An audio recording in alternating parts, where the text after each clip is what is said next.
Го имам јас во 9 часот и 11 минути, доктор Митов на зумовска врска, туку предходно да дадам две мали корекции. Едната е сепак јас сум во грешка.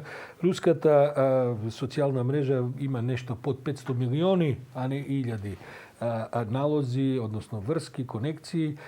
Само за споредба, Фейсбук има нешто веројатно над 2 милиарди такви конекции. Тоа е едната мала корекција што моравме да ја дадеме, бидејќи јас го поправив колегата Антоновиќ, тој беше во право. И второто е, ова славче што вели ќе биде облачно, сега дзирнав надвор, само што почна да роси дожд во Скопје, таман онака да ви ја замачка шофершајбната, да не знаете што да правите, да мора потоа на раскрсница некој да ви ја брише. Ама е убаво за ако имате цвеќиња, тревичка, ќе има за викендов што да се коси. Доктор Митов, добро утро. Добро утро. Оние што ќе косат треба ќе мора да се движат, а денеска решивме да поразговараме токму за движењето. Утринава го имав на спортска врска председателот на Спортската федерација на сениори, на ветерани, и со него разговаравме како овие луѓе кои што се веројатно над 70 години и повеќе, се уште имаат потреба да се движат, да спортуваат, се разбира, не во професионална смисла.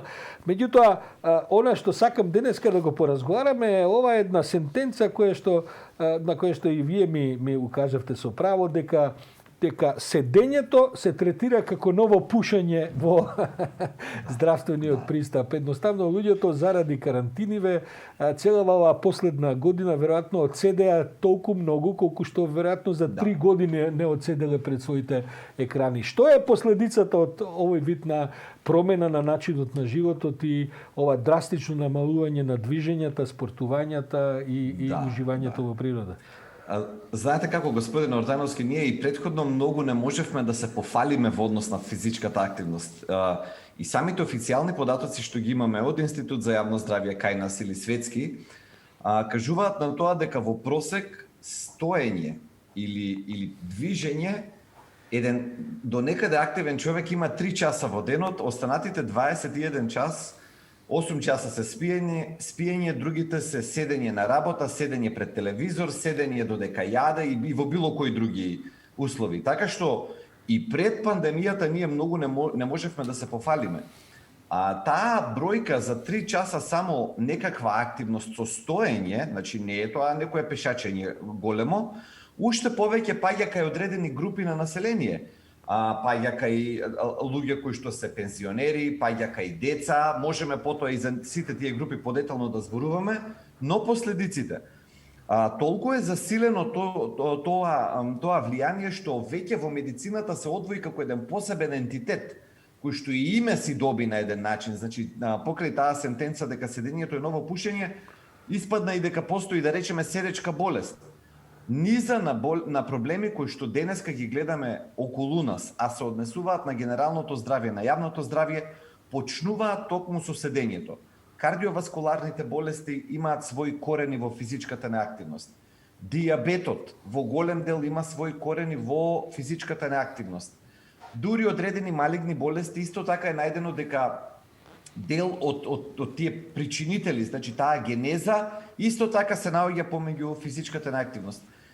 Така што палетата на последици е огромна, од најлесните форми на мускулни дегенерации, на слабење на мускулите, на кривење на кичма и сите тие, да речеме, локомоторни, поелементарни проблеми, се до проблемите кои што ги спомнав, кардиоваскуларни, дијабет, мозок, кои што имаат и живото загрозувачки последици. Со кратки зборови, кажано, ние сме битија кои што биле создадени или дизајнирани, нашиот дизајн е за да пешачиме, за да сме активни, и тоа денес не го правиме. И ги гледаме последиците по нашето здравје.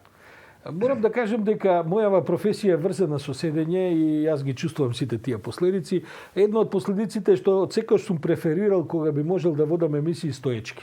Меѓу другото и затоа што диафрагмата поинаку работи, диафрагмата е таа што го регулира количеството на воздух во белите дробови, а тоа пак овозможува поинакво разговарање, поинакво должина на реченици и така натаму. Во нашата професија, како што се и оперските пејачи, тешко дека оперски пејач може да да отпее една сериозна арија седејќи, бидејќи се разбира дека има поинакво движење на воздухот низ белите дробови и така натаму. Што може да се направи? Многу се изненадив пред 3-4 години, тогаш тоа уште беше новитет. Посетив еден овдешен дипломат, пиевме кафе кај него и така натаму, и гледам тој во канцеларијата има маса за стоење. Тие маси се појавија, работни маси се појавија во последниве 2-3 години, сега веќе на големо се рекламираат, имаат секакви додатоци, електроники, сами се дигаат, сами се спуштаат, се накривуваат и така натаму. Очигледно дека и дизајнерите на овој вид на потрепштини, бидејќи има професии кои се врзани со работни маси, размислуваат како, ако не движењето, барем стоењето да го направат по-сериозно. Која е улогата всушност на... Има ли општеството некаква можност да интервенира во тој систем на оваа невидлива, да кажем, опасност, а како што и самиот велите, дека тоа е еден од факторите кои што може да придонесат за компликација дури и здравствена? Знаете како, еве да почнеме од семејството како единица, па и до работните единици ќе разговараме и генерално. Меѓутоа, тоа што многу пати му кажувам на родителите кога ќе дојдат кај мене со дечиња со зголемена телесна тежина. И тоа е страшен проблем. Моментално огромен процент на дечиња кај нас, зборувам кај нас од искуство лично, имаат драматично зголемена телесна тежина. И тие работи како по правило зимаат негативен тек во самото семејство.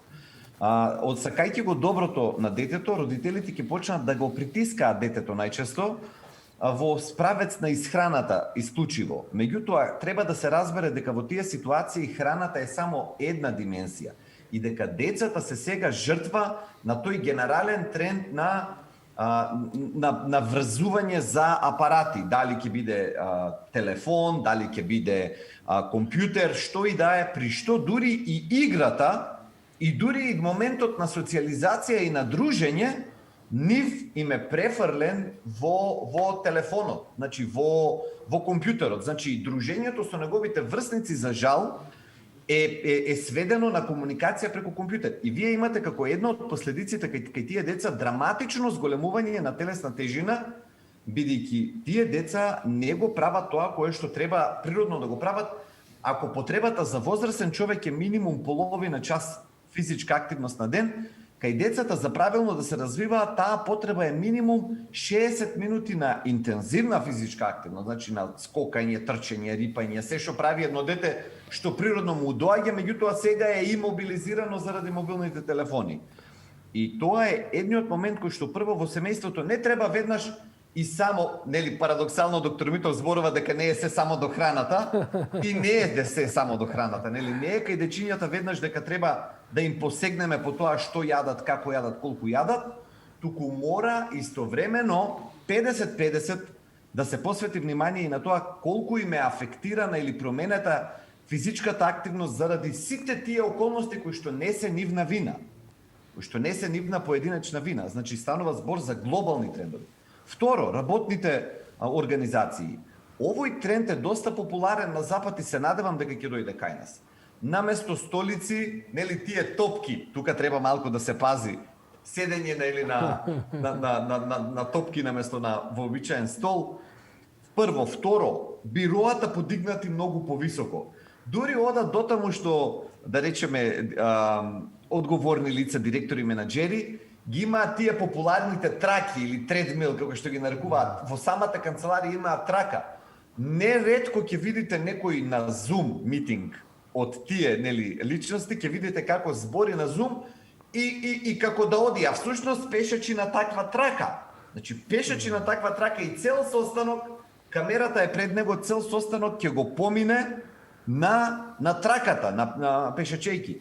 Многу се посветува внимание, и вниманието се посветува на тоа со право.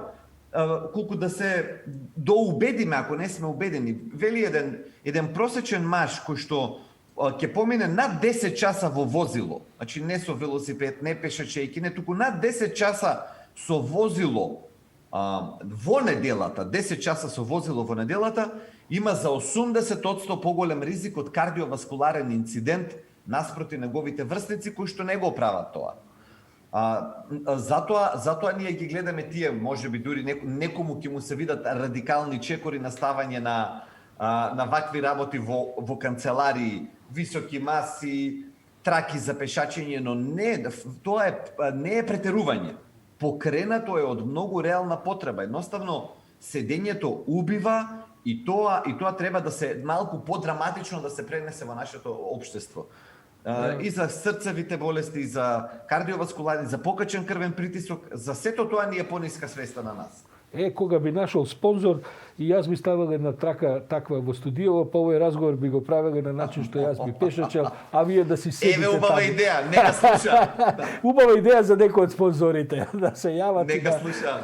Ќе ги рекламираме малку. Доктор Митов, благодарам, необична е темава, морам да кажам, да се третира од здравствен аспект, но можеби тоа е и последици на оваа коронава. Ние се уште не сме свесни, нема да бидат само психолошки последиците од седењето дома, од оваа асоциализација на која бевме принудени и така натаму, туку има и директни здравствени последици, бидејќи недвижењето, па макар и со пријатели на помали дистанции, одење и така натаму, предизвикува разни проблеми. Доктор Александар Митов, благодарам и за овој средочен разговор. Се гледаме на истото место во исто време следната среда.